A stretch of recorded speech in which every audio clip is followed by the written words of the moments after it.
అందరికీ నమస్కారం. Welcome back to our channel. Telangana రాష్ట్రంలో నిన్న అసెంబ్లీ సమావేశాల తర్వాత రాష్ట్ర ప్రభుత్వం క్యాబినెట్ మీటింగ్ అయితే నిర్వహించింది. ఈ క్యాబినెట్ మీటింగ్లో రాష్ట్ర ప్రభుత్వం తెలంగాణ రాష్ట్రంలో కాంగ్రెస్ ప్రభుత్వం అధికారంలోకి రాగానే చేయూత పథకం ద్వారా 4016 ఆసరా పెన్షన్ అందిస్తామని చెప్పేసి ప్రకటించింది. అయితే ఈ 4016లపై నిన్న జరిగిన క్యాబినెట్ మీటింగ్లో చర్చ ఏంటివి, అలాగే ఈ 4016 రూపాయలు ఎప్పుడు ఇవ్వబోతున్నారు, అలాగే కొత్తగా దరఖాస్తు చేసుకున్న వాళ్ళకి రాష్ట్ర ప్రభుత్వం జాబితా ఎప్పుడు విడుదల చేయబోతుంది, పథకాన్ని ఎప్పుడు ప్రారంభించబోతుంది, ఎప్పటి నుండి ఈ నిధులు లబ్ధిదారులకు అందించబోతున్నారు అనే పూర్తిస్థాయి సమాచారాన్ని మనం ఈ వీడియోలో చాలా క్లుప్తంగా వివరించుకునే ప్రయత్నం చేద్దాం. మీరు కూడా వీడియోని చివరి వరకు చూసి పూర్తిస్థాయి సమాచారాన్ని వివరంగా క్లుప్తంగా తెలుసుకునే ప్రయత్నం చేస్తారని ఆశిస్తున్నాను. ఇక లేట్ చేయకుండా వీడియోలోకి వెళ్ళిపోయే ముందు నాదొక స్మాల్ రిక్వెస్ట్, మన వీడియోని లైక్ చేసి సపోర్ట్ తెలియజేస్తారని ఆశిస్తున్నాను. ఆసరా పెన్షన్కి సంబంధించి మీ దగ్గర ఏమైనా డౌట్స్ ఉన్నా కూడా కామెంట్ సెక్షన్లో కామెంట్ చేయండి. ఖచ్చితంగా మనం ఒక వీడియో రూపంలోనో లేదంటే రిప్లై రూపంలోనో మీకు సమాచారం ఇచ్చే ప్రయత్నం చేస్తాను. ఇక లేట్ చేయకుండా చాలామంది లబ్ధిదారులు ఫిర్యాదులు చేస్తున్నట్లుగా తెలుస్తుంది. 2 నెలల నుండి పెన్షన్ రావట్లేదు అని చెప్పేసి. ఎవరికైనా జూలైకి సంబంధించి ఆసరా పెన్షన్ అందకపోతే కింద కామెంట్ సెక్షన్లో జూలై పెన్షన్ రాలేదు అని చెప్పేసి కామెంట్ చేయండి. సో తద్వారా మీకు ఆ జిల్లాకి సంబంధించిన ఏ జిల్లా నుండి మీరు కామెంట్ చేస్తున్నారో జిల్లా పేరును కూడా పక్కన ట్యాగ్ చేయండి. సంబంధిత అధికారుల నుండి సమాచారం మీకు తెలియజేసే ప్రయత్నం అయితే నేను చేసే ప్రయత్నం చేస్తాను. సో మొత్తానికి అంటే జూన్కి సంబంధించిన ఆసరా పెన్షన్ జూలైలో ఇస్తున్నారు. ఈ జూలైలో మీకు పెన్షన్ అందిందా అందలేదా అనేది కామెంట్ సెక్షన్లో తెలియజేయండి. ఇక లేట్ చేయకుండా టాపిక్ వెళ్ళిపోయే ముందు రాష్ట్ర ప్రభుత్వానికి మన డిమాండ్, మన యూట్యూబ్ ఛానల్ తరపున డిమాండ్ ఏంటి అంటే, పక్కనే ఆంధ్రప్రదేశ్ రాష్ట్రంలో ఏ విధంగా అయితే 4000 రూపాయలు వృద్ధులకు ఇస్తున్నారో అలాగే 6000 రూపాయలు వికలాంగులకు అందిస్తున్నారో ఈ పథకాలను వెంటనే ప్రారంభించాలి.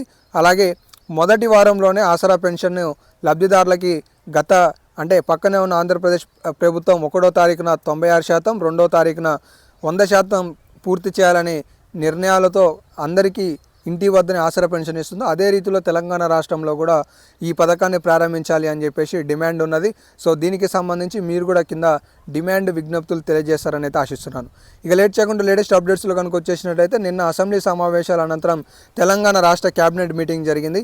ఈ క్యాబినెట్ మీటింగ్లో ఆసరా అంటే చేయూత పథకానికి సంబంధించిన ఆసరా పథకానికి సంబంధించి కొత్త జియో ఎలా ఉండబోతుంది, కొత్త రూల్స్ ఎలా ఉంటాయి, ఈ 4016 ఎప్పుడు రాబోతున్న అంశానికి సంబంధించి రాష్ట్ర ప్రభుత్వం వైఖరి విధానాలు ఏమైనా చర్చలు జరిగాయా అనేది ఈ వీడియోలో తెలుసుకుందాం.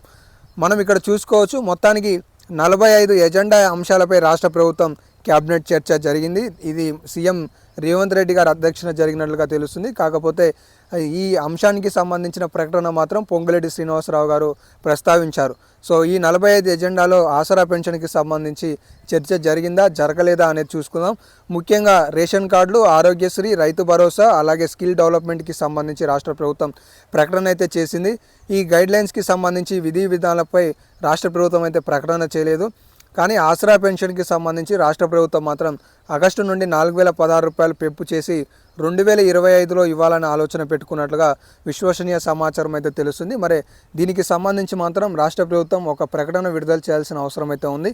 తెలంగాణ రాష్ట్రంలో చేయూత పథకం ద్వారా అందించే 4016 రూపాయలకి సంబంధించి రాష్ట్ర ప్రభుత్వం ఇంకా జాబితాను పూర్తి స్థాయిలో అవగాహనతో ఖరారు చేసినట్లుగా తెలియట్లేదు. దాదాపుగా 5000 మంది ఆసరా పెన్షన్ లబ్ధిదారులను అనర్హులుగా గుర్తించినట్లుగా తెలుస్తుంది. ఈ సంఖ్య ఇంకా 25,000 వరకు పెరగడానికి కూడా అవకాశాలు ఉన్నట్లుగా తెలుస్తుందన్నమాట. మొత్తానికి తెలంగాణ రాష్ట్రంలో కొత్త రేషన్ కార్డులు విడుదల చేసిన తర్వాతనే రాష్ట్ర ప్రభుత్వం ఆసరా చేయూత పథకంపై నిర్ణయం తీసుకునే అవకాశాలు అయితే అవుపిస్తున్నాయి. ఈ కొత్త రేషన్ కార్డుల ఆధారంగా మనకి 2500 రూపాయలు అనేవి రాబోతున్నాయి. అలాగే 2500 రూపాయలు మహిళలకి, అలాగే ఇంకొకటి 4016 రూపాయలు ఇంట్లో ఒక్కరికి మాత్రమే, అలాగే 6016 రూపాయలు ఇంట్లో ఒక్కరికి మాత్రమే రాష్ట్ర ప్రభుత్వం అందించబోతుంది. 12,000 కూలీల ఆర్థిక సాయం కూడా అందించబోతుంది. అలాగే కౌలు రైతులకు అందించే 7,500 రూపాయలను కూడా రాష్ట్ర ప్రభుత్వం అందించబోతున్నట్లుగా సమాచారం అయితే ఉంది. మొత్తానికి కొత్త రేషన్ కార్డుల ఆధారంగా రాష్ట్ర ప్రభుత్వం ఆరోగ్యశ్రీకి సంబంధించి 10 లక్షల రూపాయలు, డ్వాక్రా మహిళలకు సంబంధించి వడ్డీ లేని 20 లక్షల రుణాలను కూడా రాష్ట్ర ప్రభుత్వం కేటాయించే విధంగా నిన్న చర్చ చేసినట్లుగా తెలుస్తుంది. మొత్తానికి తెలంగాణ రాష్ట్రంలో ఆసరా పెన్షన్కి సంబంధించిన కొత్త రూల్స్, కొత్త జీవో అనేది ఈ ఆగస్టు నెలలో ఈ 15 తర్వాత వచ్చే అవకాశాలు అయితే అవుపిస్తున్నాయి. మరి దీనికి సంబంధించి ఇంకా ఏమైనా లేటెస్ట్ అప్డేట్స్ ఉంటే మాత్రం మరొక వీడియో రూపంలో మీకు సమాచారం తెలియజేస్తాను. తాజాగా ఉన్న లేటెస్ట్ అప్డేట్స్ అయితే ఇవి. సో మరిన్ని అప్డేట్స్ కోసం మన ఛానల్ని ఫాలో అవుతుండండి. మీ తోటి వాళ్ళకు కూడా షేర్ చేయండి. ధన్యవాదాలు.